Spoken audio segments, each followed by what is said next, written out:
কিছু সুন্দর দূর থেকে লাগে, কাছে আসলে তেমন ভালো লাগে না। কিছু সুন্দর কাছ থেকে লাগে, দূরে গেলে সুন্দর লাগে না। কিছু সুন্দর একবার, দুইবার, তিনবার দেখলে ভাল লাগে, চতুর্থবার, পঞ্চমবার দেখতে আর ইচ্ছা করে না। সেজন্যই তো তুমি আমার জান, আমি তোমার জান। মা বাবার চেহারায় সুনকালি মাইক্কা দিছে ভালাই বিয়ে কইরা 6 মাস পরে বলে যে আমার ঘর থেকে বাইরে, তোর আর দেখতে ইচ্ছা করে না। ভুল বলছি মনে হয়? এটা মানুষের হ্যাবিট। এক জিনিস বারবার দেখতে ভালো লাগে না। এখানে অনেক ছেলেরা আছে আইফোন কেনার স্বপ্ন অন্তরে লালন করছে, অনেকে তো আবার কিডনিও বলে বিক্রি করে ফেলতেছে, অনেকে তো মা বাবার উপর অনশনের আপনার অত্যাচার শুরু করছে। বাপরে, ও আমার মারে যদি আইফোন কিনে না দাও ভাত বন্ধ, আমি ভাত আর খাবো না, আমি পড়ালেখা আর করবো না, বিভিন্ন আবদার করছে। কিন্তু সে আইফোনটা যখন কেনার পরে প্রথম রাত ঘুমাই নাই, সারা রাত আইফোন টিপছে, দ্বিতীয় রাতও ঘুমাই নাই, সারা রাত আইফোন টিপছে। 6 মাস পরে সে আইফোনটা সাইলেন্ট করে পড়ে রাখছে, তার কোনো খবরও নাই। পাওয়ার পরে দাম নাই। সেজন্য আমি বলি কিছু কিছু জিনিস না পাওয়াটাই ভালো, দামটা সম্মানটা রয়ে যায়, থেকে যায়। আমার কথা আপনাদের সাথে দ্বিমত হতে পারে, কিন্তু একটা জিনিস মনে রাখবেন, আমি পাওয়ার পরে অবমূল্যায়ন করার চাইতো না পেয়ে সম্মান করা অনেক ভালো। কি বলেন আপনারা, ঠিক কি না? সবকিছু তো মওলার জন্য, তো যা যাবে মওলার নামে যাবে। এবার আসেন, সুন্দর হওয়ার ইচ্ছা আছে? এই জোরে বলেন না।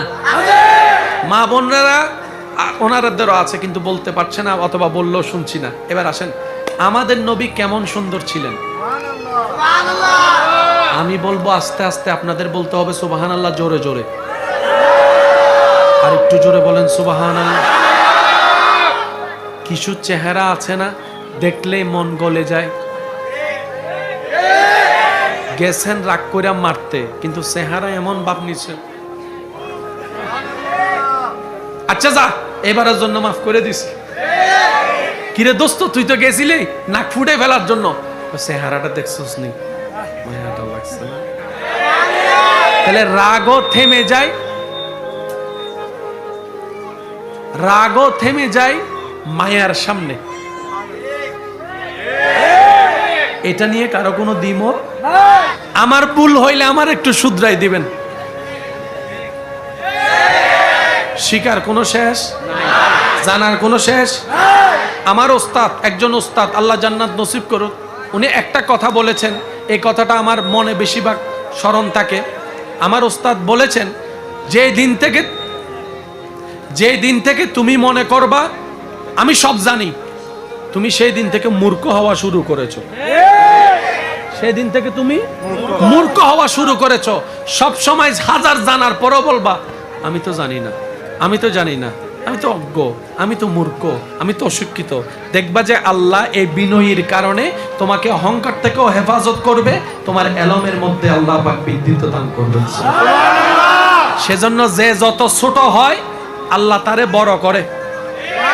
ভাইয়া এই কথাটা মনে রাখবেন, যে নিজেকে নিজের ইচ্ছায় ছোট করে আল্লাহ তারে ধরে বড় করে, আর যে নিজে থেকে বড় হতে চায় সেজন্য বলা হয় অহংকার পতনের মূল। তা আপনার যদি বড় হওয়ার ইচ্ছা, সূত্র সহজ, সেটা হচ্ছে আমি ছোট, আমি ছোট, আমি নগণ্য, আমি জঘন্য, আমি অশিক্ষিত, আমি মূর্খ, আর আমার কিচ্ছু নাই, আমার কিচ্ছু নাই, সব আল্লাহর দান, সব আল্লাহর দান। আল্লাহ পাক বলবে তারা এত কিছু দেওয়ার পরও 10টা দোকানের মালিক বানাইছি, তারপরে সে অহংকার না করে সবার সামনে গরিবের ভাব নিচ্ছে। বলেন না সুবহানাল্লাহ। আমি তারে এতগুলা বাড়ি দিছি, তারপরে সে অহংকার না দেখায় বলতেছে আমি একটা গরিব মানুষ। আল্লাহ পাক খুশি হয়ে বলে যে ফেরেশতা, তার রিজিকের মধ্যে আরো 10টা বাড়ির যোগ করে দাও, কারণ তার বিনয়ী আমার পছন্দ হয়েছে। তো যদি পাইতে চান আগে ছোট হন। আমি একটু আগে কি প্রশ্ন করেছি, লাভ চান নাকি লস চান? ভাইয়া জোরে বলেন না। যদি লাভ চান এই ফর্মুলাগুলো মানতে হবে, আর যদি বলেন যে আমার লাভের দরকার নাই, তাহলে আপনাকে কিছু বলারও আমার দরকার নাই।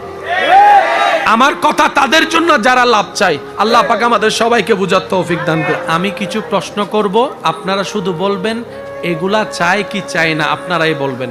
সৌন্দর্য ভাই একটু জোরে বলেন। সৌন্দর্য, আচ্ছা, জ্ঞান, ক্ষমতা, পাওয়ার, টাকা পয়সা, সচ্ছলতা, সুস্থতা, সুন্দর চরিত্র, সবাই চান তো?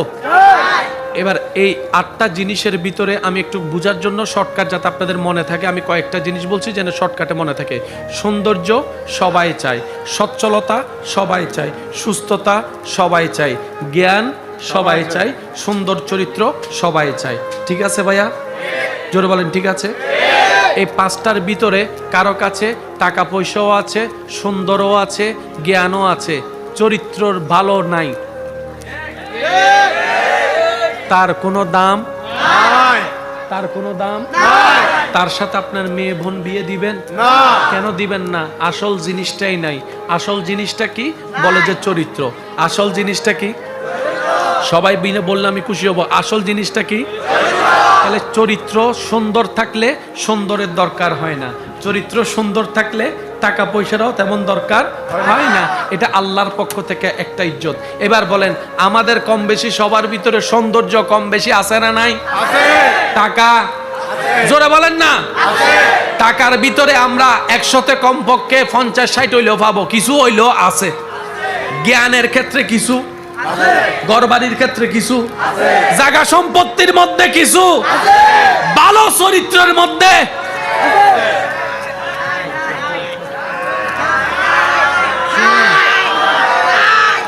শুনি নাই, আরো জোরে। আসল জিনিসই তো নাই। আসল জিনিস আমাদের কাছে কিন্তু নিজের চরিত্রে ঠিক নাই। অন্যের চরিত্রে নিয়ে গবেষণা করি আমরা, নিজের তলায় মাটি নাই, মানুষের ঘরে ছাদের হিসাব করি। এবার বলেন, আমরা চালাক না গাধা? আমি গাধা, আপনার টামনে বলেন আমরা কি চালাক না গাধা? এই লাগাই তো পাই না, আল্লাহ দিতে প্রস্তুত, আমরা নিতেই জানি না। ওয়াইলুল লিকুল্লি হুমাজাতিল লুমাজা, বুঝতে যদি পারতাম নিজের ফ্যাক্টরি নিতে নিজের লাকিস বড়াই ফেলতে পারতাম।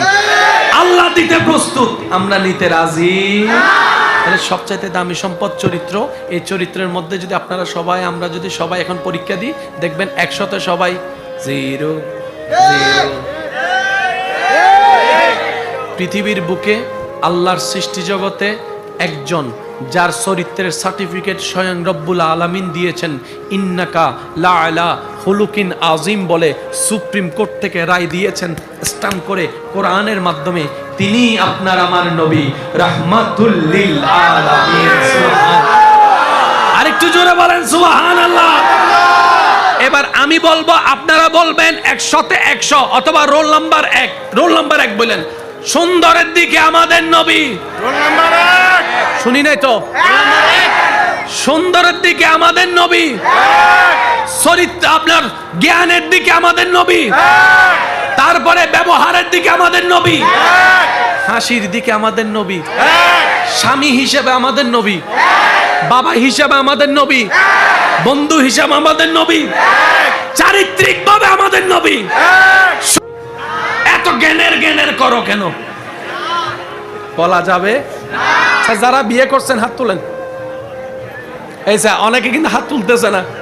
যারা বিয়ে করছেন হাত তুলেন। আজকে থেকে আর বলবেন জ্ঞানের করেন কেন বলবেন, মনে থাকবে তো ইনশাআল্লাহ। শুনেন, বউদেরকে বলতে দিবেন, আপনারা শুধু শ্রোতা হয়ে শুনতে থাকবেন। ওই বউয়ের অন্তর আপনার ইজ্জত বেড়ে যাবে, ভালোবাসা বেড়ে যাবে, মায়া বেড়ে যাবে। এই ফরকিয়া আছে না? ফরকিয়া বলেন না? এই পরকিয়ার 1000টা কারণের অন্যতম কারণ কি জানেন? মা বোনেরা মনের কথা চাপাই রাখতে পারে না, বলার মানুষ খুঁজে পায় না। এখন আপনারা যখন বলতে যাই, আপনি দপ 3-4টা দমক দিয়ে বসায় রাখেন। ওইটা জমতে তখন শয়তানে বর করে। তখন এই মনের কথা হালকা করতে করতে কোনো না কোনো বন্ধু, কোনো না কোনো ফেসবুক ফ্রেন্ড বন্ধু হিসাবে মনের কথা হালকা করার জন্য শয়তানে বর করে কাজটা করায়। এক সময় সেটা পরকীয়া হয়ে যায়। কথা বলেন ঠিক কিনা? সেজন্য একটা সংসারের জন্য স্বামীরও দায়িত্ব আছে, স্ত্রীরও দায়িত্ব আছে। দোনোটা বরাবর হলে সংসার সুন্দর হয়। কথা বলেন ঠিক কিনা? আল্লাহ আমাদের সবাইকে বুঝার তৌফিক দান করুন।